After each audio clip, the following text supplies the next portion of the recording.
Hi guys, this is Igor, and today I'll be talking about Bitcoin and other cryptocurrencies. So I guess the reason for this video is because I kept getting asked questions about Bitcoin and Ether and Dash and how to buy it, how to trade it. I'm sick of actually explaining it to everyone, and I just decided to just do a really short video on it and then just point them to this video. I guess I'll keep it short. I'll keep it probably, hopefully, to like 5-10 minutes. So, so for those who don't know what Bitcoin is, I highly encourage you to just go and Google for it or watch some YouTube videos explaining what it is. But I guess really short, it is blockchain technology. It is a digital asset that you can't actually physically touch. It's like software. So you buy a Bitcoin, you just get assigned like a certain value, and it is a blockchain technology. So which means that there's a public ledger of all the previous transactions done by Bitcoin. It is visible to everyone. It is decentralized. There's a copy of this blockchain on every machine that participates in that network. And also, I just want to quickly mention mining as well. So mining is when you process all the previous transactions and put them into the public ledger for everyone to see. And by doing that, you get rewarded a new Bitcoin. And as transaction log or this public ledger grows bigger and bigger, it's harder and harder to actually process all the previous transactions. And not only that, is that the reward gets halved as well every so often. So you get less and less reward back, so you have to buy more and more expensive machines to actually process previous transactions. So it's pretty much done, so you will never reach the cap, and the cap is 21 million bitcoins, so you can never mine more than 21 million bitcoins. So there will never be more than that unless something obviously dramatic changes. But anyway, that's just a brief introduction to Bitcoin. But Bitcoin is a digital currency. It's been highly successful in the past few years. I've only started looking into this cryptocurrency space probably about 6 months ago. So I'm a software engineer myself. So I've heard about Bitcoin a while ago, but I've only started actually buying it and looking into it only in the past probably 6 months.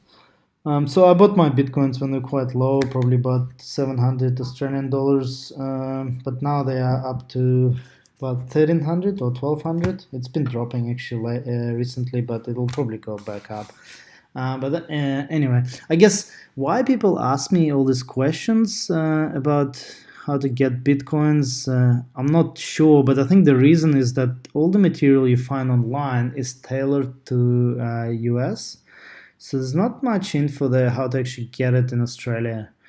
And I guess I'll just talk about this. So let's start with Bitcoin and how you actually get it in Australia. So one of the most popular websites is Coinbase. So you just go here. It's called Coinbase.com, and it is not owned by Australians. It's actually owned by UK. I think it's UK.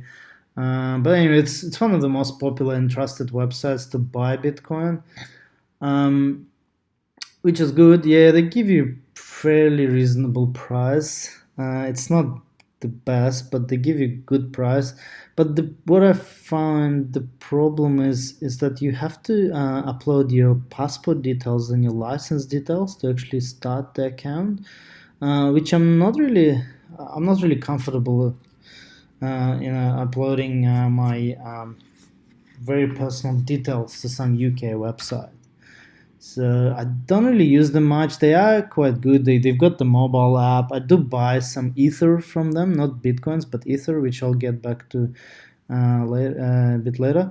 But anyway, they are a bit expensive. They collect a fair bit of your private information, which is okay, I guess. But then you can also use your credit card to buy Bitcoins, and a lot of websites don't allow you to buy it. with credit card, and the reason for that is the way the Bitcoin works. So when you send Bitcoins to someone, that transaction is irreversible. You can't reverse it. It's not like your credit card transaction where you can then put a dispute in and you get your money back. The way Bitcoin works, once you sent it, that's it, it's gone. You can't recover that money because it gets written to this public ledger and it's there forever. So a lot of companies don't take that risk to actually accept credit cards because just think of a scenario where I just go and buy some like 10 Bitcoins, for example, for $10,000 from this website or like from some individual, and he transfers 10 Bitcoins to me as soon as he gets my money. But then what I do, I just call my bank and say, look, this is a fraudulent transaction. I don't agree with it. I want my money back. So the bank will side with his customer and he'll reverse the payment. But the person who sent you Bitcoins will never be able to recover his Bitcoin. So it's highly risky. So a lot of these websites that don't allow you to purchase Bitcoins using credit card, and this site actually does allow you to, so they probably take some risk and they probably have some policies in place to mitigate those issues. But anyway, that's this one. I don't use it much. As I said, I only use it for buying Ether. So the one I use is called Cointree, and in Australia there's probably three major. Oh, there's also plus 500, but there are three major Bitcoin websites where you can actually get Bitcoins. I think there's probably more, but these are the three major ones I looked at. There's also one called Plus 500, but this is more like a trading website. So you don't actually, I think you don't actually buy Bitcoins. You just buy like a paper that says that you have Bitcoin. So they're a bit shady. I don't want to deal with sites like that. Because you want to deal with websites that actually do give you real Bitcoin, not just a paper that says that you do own the Bitcoin.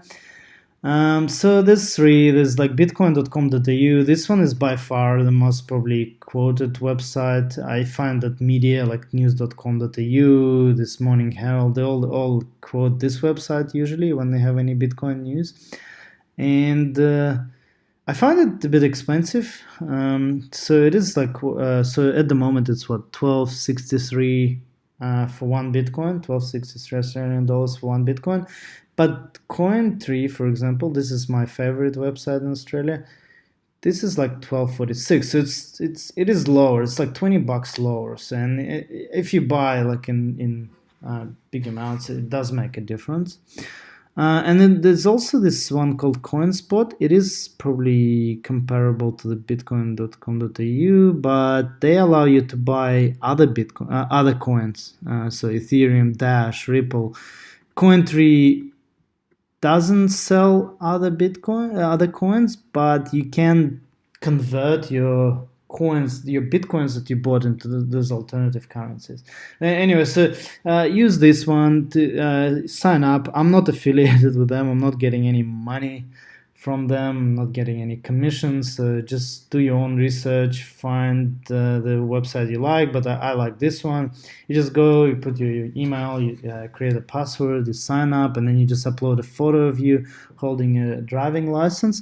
And to be able to actually buy Bitcoins, the first purchase has to be done by depositing some cash into their account. So this is a bit inconvenient. So you actually have to physically go to like a bank or post office or something like that and deposit some money into their account so they know you are the real person. You're not just some scammer trying to scam them. And once you do that, from then on, you can start using your normal bank savings account to buy Bitcoins online. So you only have to do it once.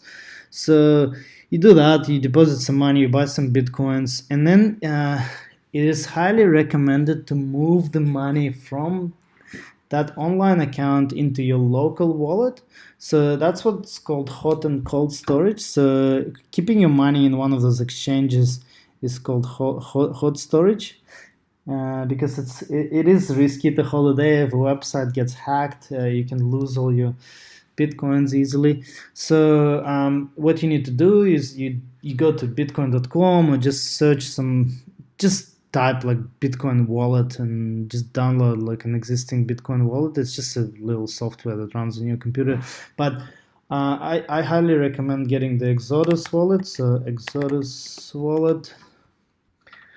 So this one, it's got really nice user interface, and it works well, and it also, and you can actually store other coins in there, not just Bitcoin. So you can put Ether, you can put Dash, you can put all these other coins in there as well. So you just download it, install it, and it will give you all these different wallets inside, and you just grab an address, and then when you bought some coins on Coin3, you just go and send Bitcoins from one address to another, and it will just appear in your account. One thing I wanted to mention, the reason for the recent decline in price in Bitcoin is the fact that the transactions are very slow in Bitcoin at the moment.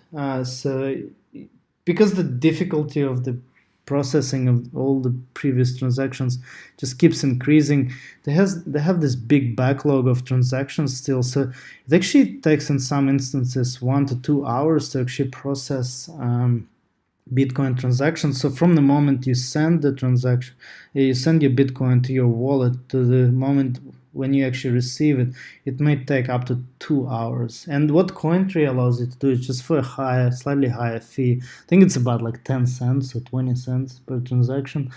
You can actually transfer it much faster, and I find it actually takes probably only like 10 to 15 minutes to get to your wallet. But it is an issue. It is an ongoing issue, and the Bitcoin community is split into two. There's a Bitcoin Unlimited and there's a Bitcoin Core. They both have different strategies to actually solve this transaction speed issue. Bitcoin Unlimited probably has a more radical way of doing it. So they want to actually create a whole new code base. So they want to do what's called hard fork. And then they'll want to increase, they want to double the block size. Not double, sorry. I think they just want to make it variable. So the block size, the size of each block will double. But to do that, you'll have to pretty much create a whole new coin. So what will happen if the hard fork goes ahead, the Bitcoin Unlimited, they'll split Bitcoin into 2 new coins. And if you've got Bitcoins now, you'll get double amount of coins, I guess, but you'll have this new Bitcoin called BTU, and then the old coin will still exist, which is BTC. But obviously that will probably have a major impact on the price of Bitcoin, and who knows what's going to happen. And the other guys, they support the Bitcoin Core guys, they support SegWit, so you can probably read about it as well. So that's a segregated witness, and I think they want to batch transactions, and they want to remove this signature from the transaction itself into its own entity, and that should and that would be what's called a soft fork. So it's like a forward compatible change. So all the existing wallets and exchanges, if they don't upgrade, they'll still be able to do transactions using the Bitcoin, and it'll be just slow. And all the ones who upgraded will be able to utilize all the new features and the speed and all that. So it is good, but from what I've read, it's not going to dramatically increase the speed of the transactions. So there's all this ongoing debate, and they still can't decide. And because they can't decide, all the investors started moving money into other cryptocurrencies because there's this just unknown. And I guess that's the thing to look at. So I don't actually buy more Bitcoins at the moment. I actually buy other cryptocurrencies, so which I'll get to in a few seconds. So anyway, that's buying Bitcoins in Australia. So just be aware there will be a transaction lag when you do buy them, and when you buy them, always move it to your local wallet. Don't leave it on the exchange, because even if the hard fork, for example, happens, like Bitcoin Unlimited goes ahead and there's a hard fork, who knows what Cointree is going to do about it. So it's going to be hard. You can actually end up losing one of the coins or something. So, and if it's in your local wallet, it will be mitigated, and you'll just keep it there until it's all resolved. Okay, so that's Bitcoin. I think, how am I going on time? I think I'm a bit I'm a bit slow. I should be going a bit faster. Anyway, so like I'll go. So if we look at coin market, so coin market cap, there's like hundreds of other cryptocurrencies, not just Bitcoin. So if I just go here and I look at the currencies, and there's like hundreds of all these cryptocurrencies, and they just pop up like every day. There's a new cryptocurrency, and there's a big rush, to buy those new cryptocurrencies. But the top probably three are the most interesting ones. So obviously we talked about Bitcoin. Then there's Ethereum. Ethereum is probably one of my favorite cryptocurrencies. It is very interesting, and it is getting a lot of momentum nowadays. And in fact, because I'm a software engineer, I'm actually writing some code at the moment to actually create some apps which will be based on Ethereum. So Ethereum is slightly different to Bitcoin, where Bitcoin is more like a store of value. So it's got a limited supply and all that. It's got like 21 million coins max. So think of Bitcoin as a gold. So there's a limited supply, and the price just goes up as there's less supply and all that.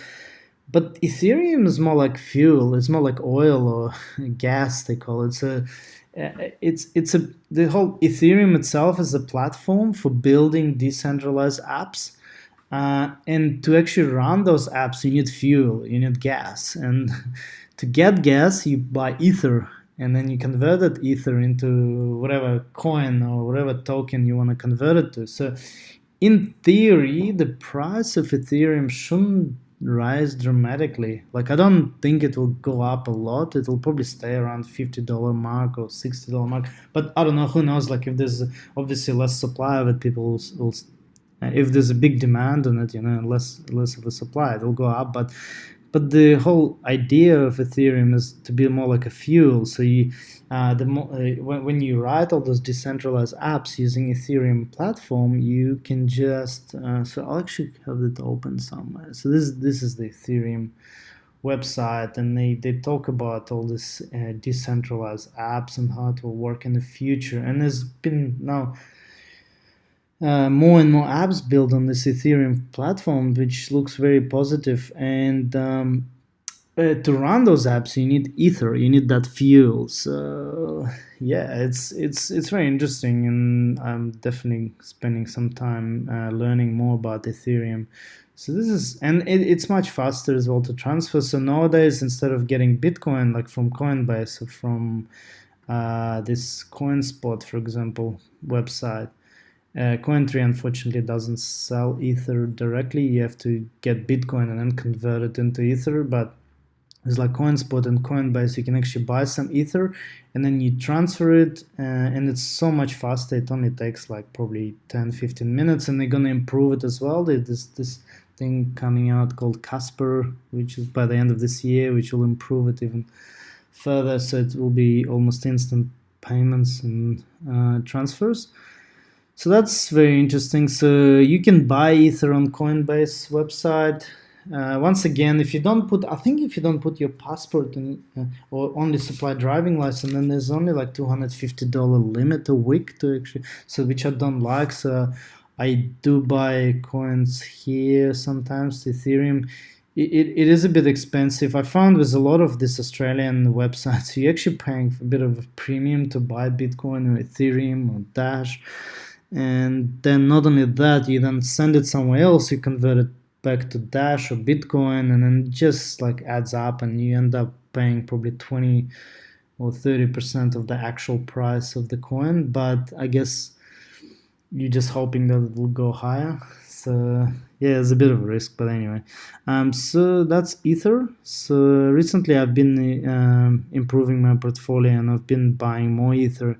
In fact, today Ether, if I look at the Ether chart, it just jumped. Like if I look at let's say 30 minutes and last 6 hours, now let's do 5 minutes, there was a big jump in price. It actually went from like 40 something dollars all the way to like $55 US dollars a coin. So been pretty good. But yeah, that's Ether. And the other cryptocurrency I want to talk about is Dash. Dash is the other favorite coin of mine, so I really like it. It's think of it as a Bitcoin 2.0. So it is whatever Bitcoin can do, but better and thought through. So the biggest difference with Dash obviously is the transaction speed. It's much faster. It's good, and I guess the other I guess substantial difference is the way they've actually designed the whole ecosystem. So with Bitcoin, miners are the only ones who actually get the rewards, and they're the ones that at the moment control the market. And the miners actually at the moment it's in their interest to actually charge higher fees than mine new coins because they get more money that way and they can control the market. While with Dash, it's slightly different. So they've got a concept of, they also have miners, but they also have a concept of a masternode and they have a development budget. And the way it works, if you've got 1,000 Dash or more, you can actually create a masternode. And masternode is like this, I guess you just spin up like a server or something that makes transaction processing much faster. And the more masternodes there are, the faster the transaction speed is. And so it is like the whole infrastructure for the Dash ecosystem. And then there's miners as well who mine the coin. And miners get 45% of the reward. Then masternodes get 45% of the reward, and the remaining 10% go into the budget, like treasury. So they use that budget to actually develop new features, and so it is a very good setup. So if you go to dash.org, by the way, it stands for digital cash, but they had some shady history. Just read about it. I don't have time to explain it, but just read about it. But it's looking like a, I guess, Bitcoin killer. It is good. It's getting momentum. In fact, I bought it when it was like $45 for a coin. Now it's about $100 a coin, and I'll just keep buying a little bit of Dash every so often.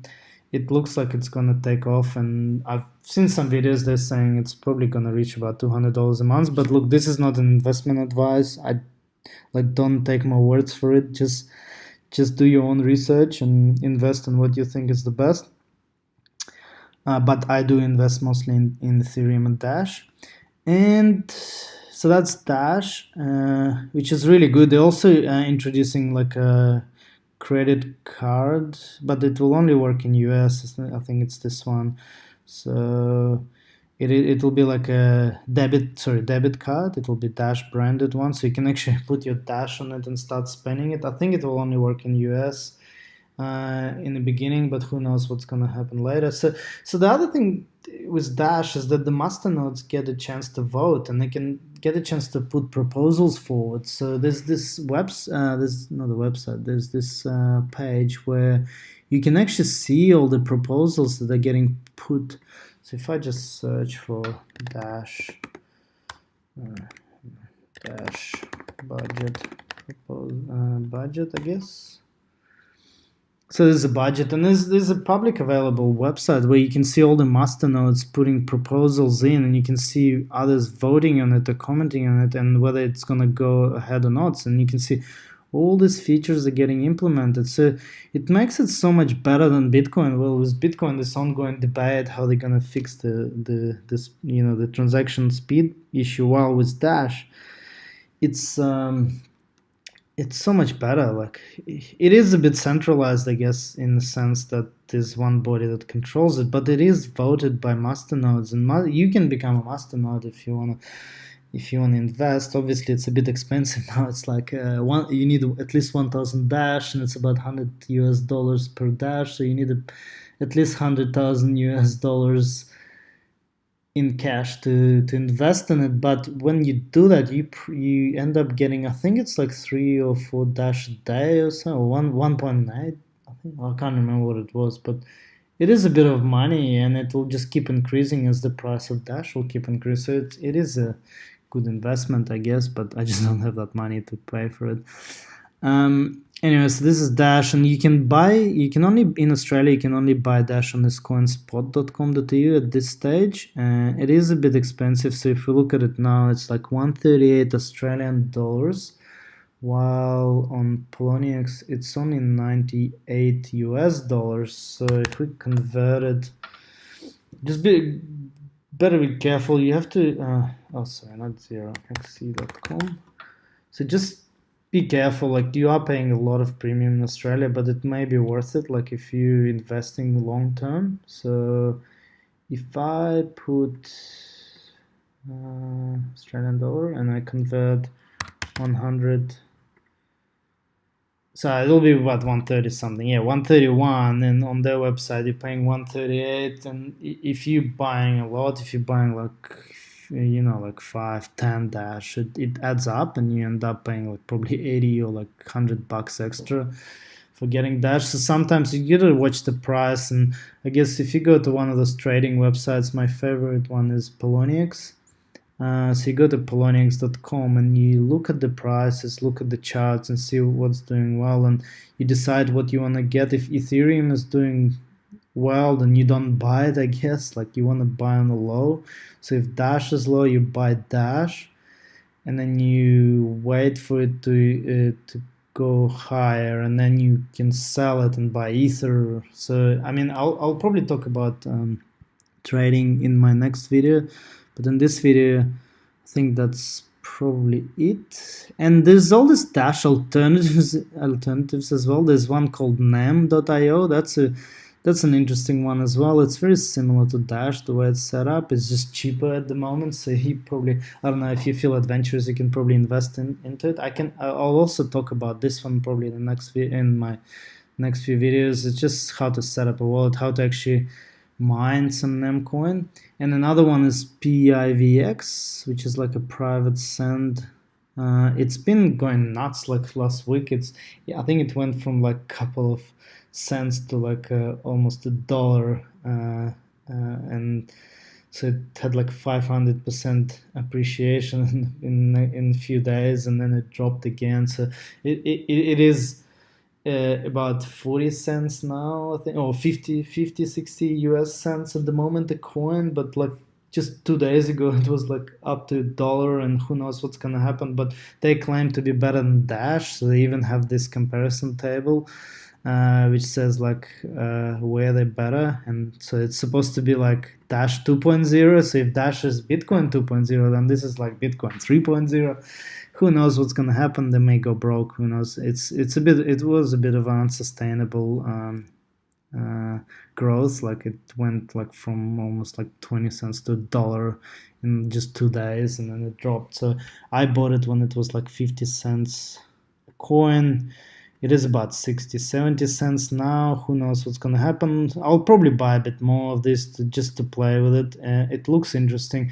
Yeah, so I guess my advice would be, whichever coin you're buying, do your research first. Don't just follow the trend. You know, if you see the coin shooting up, then just read about it first. It could be just one of those Ponzi schemes or whatever, you know. So you never know. You gotta do your own research. So I think that's pretty much. Oh, and yeah, just to buy PIVX or one of those NAM coins, you can't really buy it in Australia at the moment. So what you would have to do, you have to get Ether or Dash on one of those websites, CoinSpot or Cointree, or forget about Bitcoin.com.au, it's quite expensive, or Coinbase. Buy some Ether. I wouldn't recommend getting Bitcoin unless it's low and you want to buy it at a low price, because the problem with Bitcoin, you'll buy it, and then by the time you transfer it to one of those trading websites, it will be like 2 hours, and by that time the price may be completely different. So it is too slow at the moment. So I would only buy Bitcoin if it's low and you just want to store it locally on your local wallet, not for trading. Yeah, that's fine. But for trading, I would recommend getting some Dash or Ether. And then what you can do, you can then sign up with this poloniex.com. It's very easy. You don't have to give your license number or anything like that. You just like sign up with your email address and create a password. You sign up, and then and then you transfer Bitcoins or Ether into it, then you sell Bitcoin into Ether into Bitcoin here within that network, and then you can buy all these other coins like ZAM. There's like a whole bunch of coins you can trade. So this is getting into trading, which will probably be my next video. But anyway, that's probably it. If you've got any questions, just ask me. I'll put those links in this video as well below, and hopefully that will help answer some of the questions. I'll be posting some more videos about trading, about mining, about all this stuff, and it will be all tailored to Australian market. So yeah, buy some Dash and Ether.